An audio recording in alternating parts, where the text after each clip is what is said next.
நேசிக்கின்றாயா? என்னை நேசிக்கின்றாயா?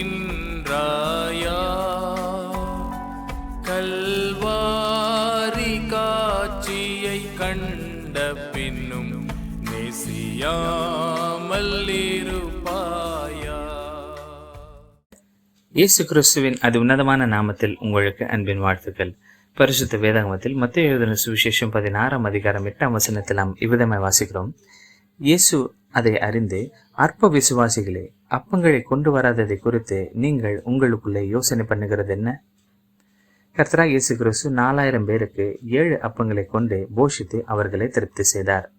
மேலும் அவர் தம்முடைய சீஷர்களோடு கூட படகில் போய்கொண்டிருக்கும் போது அவர்களை பார்த்து, பரிசேர் சதுசேயர்களின் புளித்த மாவை குறித்து எச்சரிக்கையாக இருக்கும்படி சொன்னார். தங்கள் யாத்திரையின் போது அப்பங்களை தங்களோடு கூட கொண்டு வராததின் காரணம் கர்த்தர் தங்களை கடிந்து கொண்டார் என்று சீஷர்கள் நினைத்து கொண்டார்கள். கர்த்தர் அவர்களை அற்ப விசுவாசிகள் என்று கூறினார். காரணம், அவர்கள் கர்த்தரோடு கூட இருந்தும் கூட அவருடைய வார்த்தைகளை புரிந்து கொள்ளவில்லை. எப்பொழுது கர்த்தர் அவர்களை பொய்யான உபதேசம் மற்றும் ஏமாற்றுகிறவர்களிடமிருந்து ஜாக்கிரதையா இருக்கும்படி எச்சரித்தாரோ, அப்பொழுது சீஷர்கள் சரீர ரீதியான தேவைகளை குறித்து சிந்தித்துக் கொண்டிருந்தார்கள். மேலும் அமைதியற்று இருந்தார்கள். எந்த கர்த்தர் 4000 பேரை திருப்தி செய்தாரோ அவர் சீஷர்களுடைய தேவைகளை நிறைவேற்ற மாட்டாரா என்ன? பாவம் மனிதனுடைய மிகப்பெரிய பிரச்சனையா இருக்கிறது.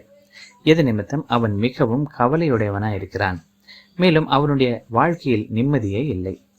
கர்த்தராகிய இயேசு கிறிஸ்து மனுக்குலத்திற்காக சிலுவையில் தம்மை தாமே பலியாக ஒப்புக் கொடுத்தார். தம்முடைய மரணம் மற்றும் உயிர்த்தெழுதலின் மூலமாக பாவ பிரச்சனையை அழித்து போட்டார். யாரெல்லாம் கர்த்தராகிய இயேசு கிறிஸ்து மேல் விசுவாசம் வைத்து அவரை தங்கள் வாழ்க்கையின் கர்த்தரும் இரட்சகருமாக ஏற்றுக்கொள்கிறார்களோ அவர்கள் எல்லாரும் ரட்சிப்படைகிறார்கள். மேலும் பாவப்பிடி மற்றும் பாவ பிரச்சனையிலிருந்து காப்பாற்றப்படுகிறார்கள். பிரியமானவர்களே, நீங்களும் அப்படியே செய்ய விரும்புவீர்களா?